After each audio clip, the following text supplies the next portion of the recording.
Bismillahirrahmanirrahim. Assalamualaikum warahmatullahi wabarakatuh. Alhamdulillah, berjumpa kembali dengan Pak Fadli dalam pelajaran SKI Sejarah Kebudayaan Islam. Untuk pelajaran yang ketujuh ini kita membahas tentang Nabi Muhammad SAW hijrah ke Madinah atau hijrah ke Yasrib.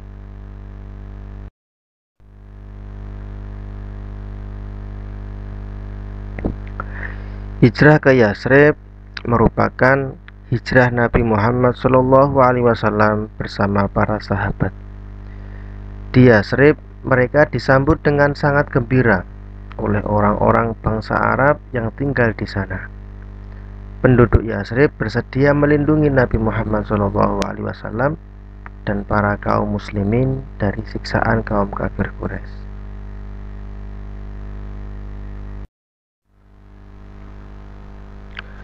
Sebab-sebab hijrah Nabi Muhammad SAW. Yang pertama adalah perintah Allah Subhanahu wa taala untuk berhijrah ke Yasrib. Jadi pada saat para pemimpin kaum kafir Quraisy itu merencanakan pembunuhan Nabi Muhammad SAW, Allah menurunkan wahyu berupa surat ini, yaitu surat Al-Anfal ayat 30. Setelah menyampaikan ayat ini, malaikat Jibril memberitahukan kepada Nabi Muhammad bahwa Allah Subhanahu wa taala memerintahkan untuk berhijrah ke Yasrib. Setelah itu, Nabi Muhammad SAW segera bersiap untuk hijrah ke Yasrib menyusul kaum muslimin yang telah terlebih dahulu berhijrah ke sana. Kemudian yang kedua, karena tekanan kaum kafir Quraisy. Siksaan dan tekanan kaum kafir Quraisy terhadap kaum muslimin kian hari semakin menjadi-jadi atau semakin keras, bahkan kekejaman mereka sampai kepada para sahabat dan Rasulullah SAW sendiri. Setelah hijrah Rasulullah ke Taif, yang disiksa kaum kafir Quraisy semakin bertambah. Nabi Muhammad SAW berpikir bahwa Mekah bukanlah tempat yang tepat untuk beliau menyampaikan dakwah lagi. Untuk itu, supaya menjaga keselamatan, keimanan, dan melanjutkan dakwahnya, akhirnya Nabi Muhammad memerintahkan kaum muslimin untuk berhijrah ke Yasrib. Kemudian yang ketiga, adanya jaminan keamanan dari penduduk Yasrib. Pada musim haji tahun ke-12 dari kenabian, datanglah 12 orang yang terdiri atas 2 orang suku Aus dan 10 orang suku Khosraj. Mereka menemui Nabi Muhammad SAW di Bukit Aqobah untuk mengatakan janji setia kepada Nabi Muhammad SAW yang disebut dengan Baiat Aqobah pertama. Adapun baiat Nabi Muhammad SAW yaitu berisi sebagai berikut. Pertama, hendaklah kamu sekalian menyembah kepada Allah dan janganlah menyekutukan Allah. Yang kedua, janganlah kamu mencuri, berzina, dan membunuh anak-anak. Yang ketiga, janganlah kamu berdusta dan berbuat kedustaan. Yang keempat, janganlah kamu membantah dan mendurhakai Nabi Muhammad SAW. Nah, setelah dibaiat, mereka kembali ke Yasrib dan mendakwahkan Islam di sana. Mereka juga menjamin keamanan dari penduduk Yasrib. Nabi Muhammad SAW juga mengutus Mus'ab bin Umair untuk mendampingi mereka ke Yasrib dengan tujuan bertugas mengajarkan dan menyebarkan agama Islam di sana.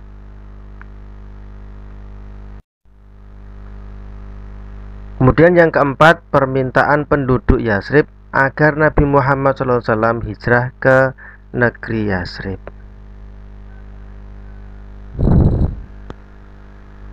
Pada musim haji pada tahun 13 dari kenabian, banyak penduduk Yasrib yang ingin menjalankan ibadah haji. Mereka berjumlah 73 laki-laki dan 2 perempuan. Jadi seluruhnya berjumlah 75 orang, terdiri dari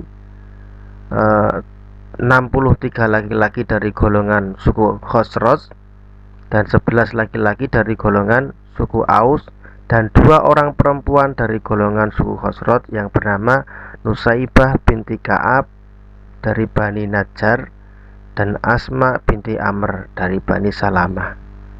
Setelah mengerjakan wukuf di padang Arafah, pada waktu matahari terbenam, berangkatlah mereka ke Bukit Aqobah di Mina. Sesampai di Bukit Aqobah, mereka berkumpul bersama Nabi Muhammad SAW dan paman beliau yang bernama Abbas. Nah, selanjutnya Rasulullah ini membaiat 75 orang tersebut. Nah, baiat kedua ini dinamakan baiat Aqobah Kubro atau baiat Aqobah yang terbesar, yang isinya satu, berjanji mendengar dan mentaati Nabi Muhammad SAW. Yang kedua, berjanji menafkahkan harta baik dalam keadaan mudah maupun sulit. Yang ketiga, berjanji melakukan amar ma'ruf dan nahi munkar. Yang keempat, berjanji untuk tolong menolong. Yang kelima, berjanji melindungi Nabi Muhammad SAW sebagaimana mereka melindungi diri dan keluarganya. Pada baiat Aqobah Kubro ini, penduduk Yasrib meminta agar Nabi Muhammad SAW hijrah ke Yasrib dan menjadi pemimpin mereka di sana.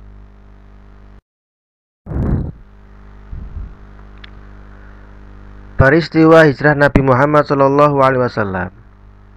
Kaum muslimin semakin hari semakin banyak yang hijrah ke Yasrib. Melihat gejala ini, kaum kafir Quraisy merasakan khawatir jika kota Yasrib ini nanti akan menjadi pusat perkembangan agama Islam. Nah, oleh karena itu mereka harus bertindak cepat dalam menghadapi Nabi Muhammad SAW sebelum beliau melaksanakan hijrah. Nah, pada waktu itu kepala-kepala suku Quraisy dikumpulkan pada hari Sabtu akhir bulan Safar tahun ke-13 dari kenabian Nabi Muhammad SAW. Nah, pertemuan ini diselenggarakan di sebuah gedung yang bernama Darun Nadwa. Mereka yang hadir siapa? Mereka yang hadir antara lain Utbah bin Robi'ah dan Syaibah bin Robi'ah, wakil dari suku Bani Abni Syamsin. Yang kedua, Haris bin Amir, wakil dari suku Bani Naufal. Yang ketiga, Tu'aimah bin Mut'im, wakil dari suku Bani Adi. Yang keempat, Nadar bin Haris, wakil dari suku Bani Abduddar. Pada malam hari, malaikat Jibril menyampaikan wahyu kepada Nabi Muhammad SAW.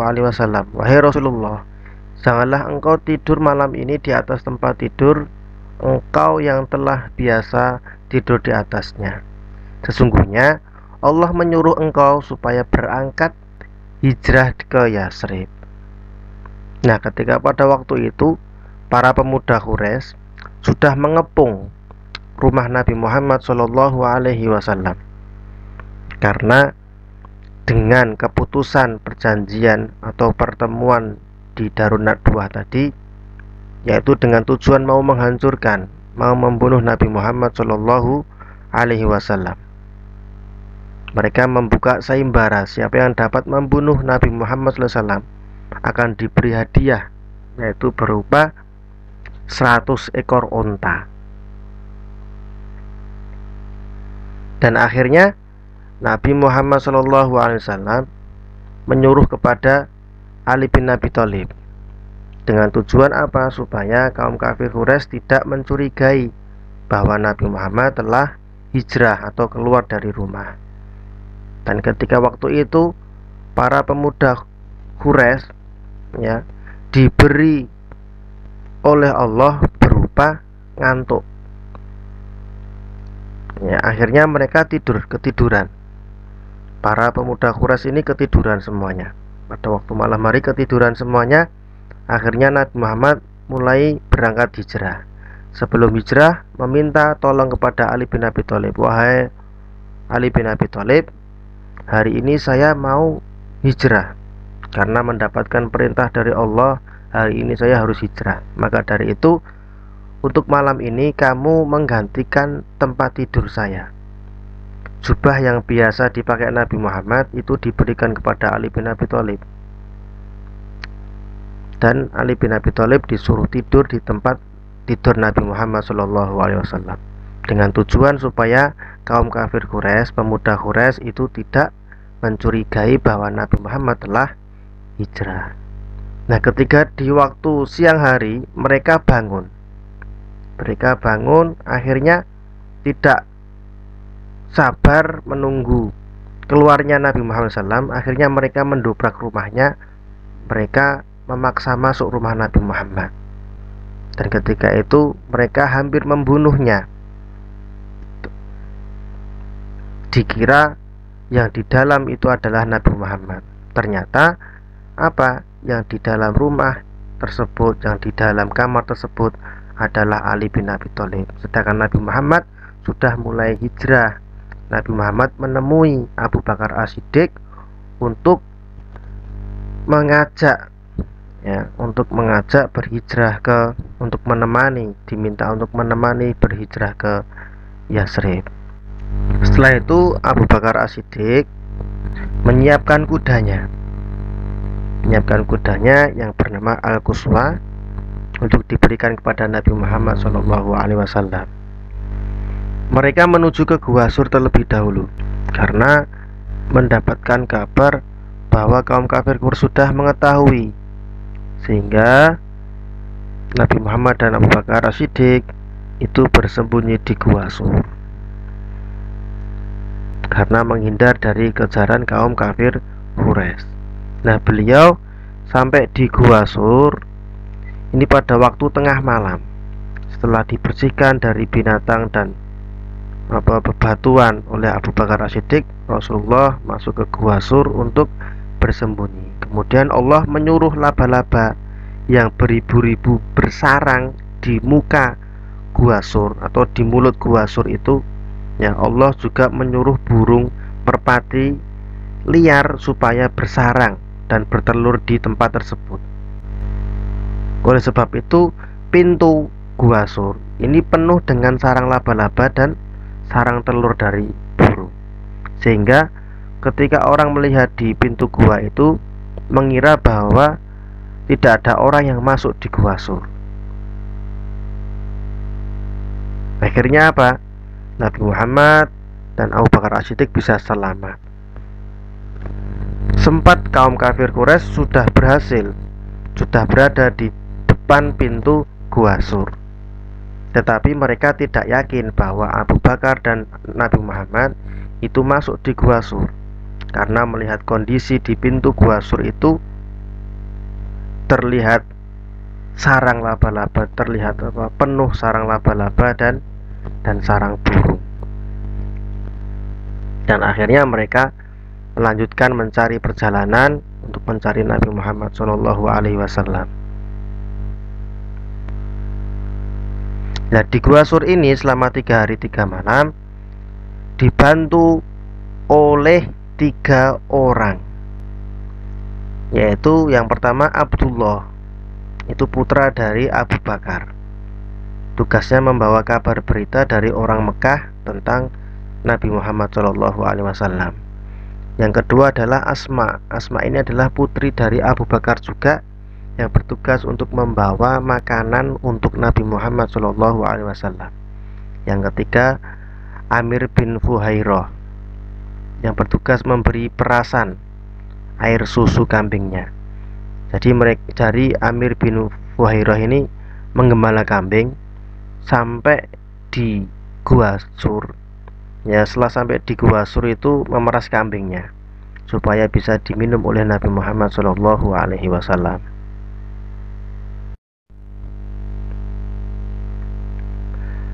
Pada malam keempat 1 Rabiul Awal tahun ke-13 kenabian, atau bertepatan dengan tanggal 16 September 622 Masehi, Nabi Muhammad dan Abu Bakar ini keluar dari gua dan menyewa orang kafir yang dapat dipercaya, yaitu Abdullah bin Uraikid, yaitu bertugas untuk menunjukkan jalan supaya sampai di Yasrib.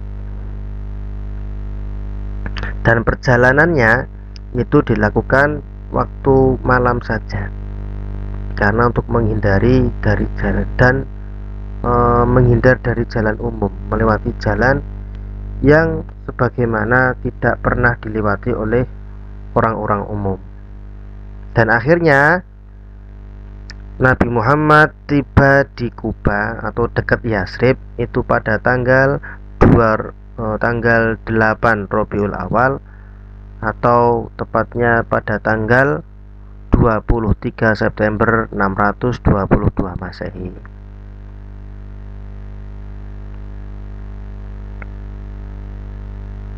Jadi setelah berjalan selama 7 hari. Nah, di tempat ini Nabi Muhammad menetap selama 4 hari dan beliau membangun sebuah masjid yang diberi nama Masjid Kuba.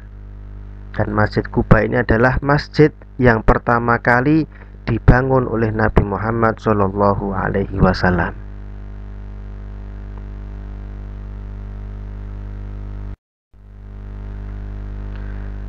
Nabi Muhammad Shallallahu Alaihi Wasallam meninggalkan Kuba setelah sekitar 1 kilometer dari Kuba.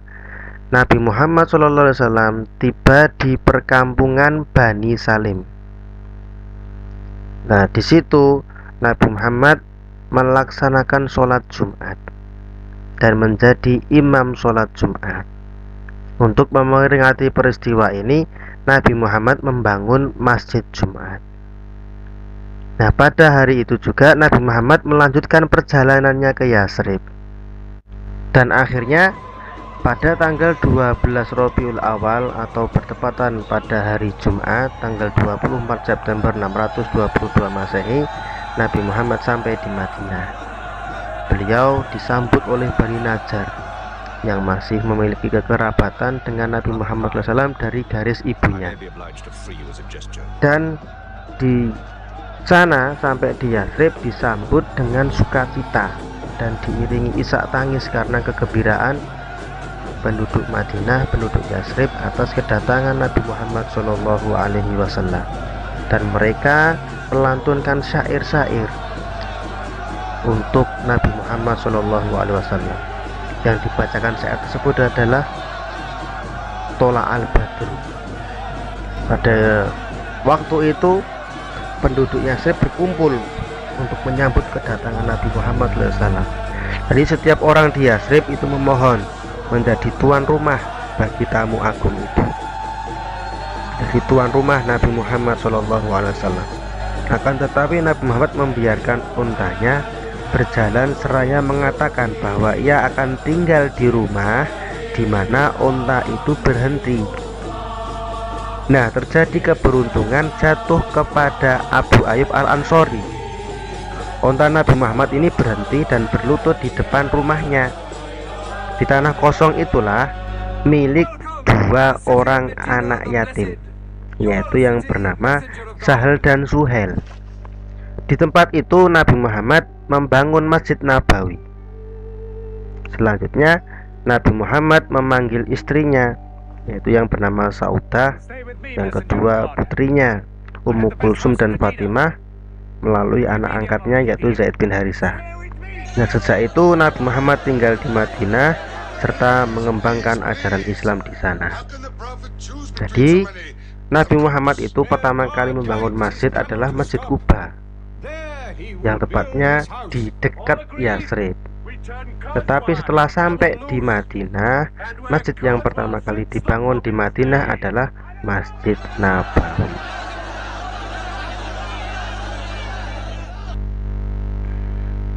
Hikmah dari hijrah ke Yasrib di antara lain adalah menjaga keselamatan kaum muslimin dari kaum kafir Quraisy yang selalu menyiksa mereka dengan sangat keji. Yang kedua, kaum muslimin bertambah keimanannya dengan adanya bukti pertolongan Allah Subhanahu wa taala. Yang ketiga, hijrah membuka mata kaum kafir Quraisy bahwa tidak semua suku Arab itu membenci Nabi Muhammad SAW dan ajarannya. Yang keempat, hijrah menunjukkan kepada seluruh bangsa di dunia bahwa Islam merupakan agama yang rahmatan lil alamin. Ajaran Islam mampu menyatukan suku-suku di Madinah yang sebelumnya selalu terlibat dalam permusuhan dan peperangan. Setelah datangnya Islam, mereka dapat hidup berdampingan secara damai dan sejahtera. Mungkin ini yang dapat Pak Fadli sampaikan, mudah-mudahan bermanfaat. Kurang lebihnya mohon maaf. Assalamualaikum warahmatullahi wabarakatuh.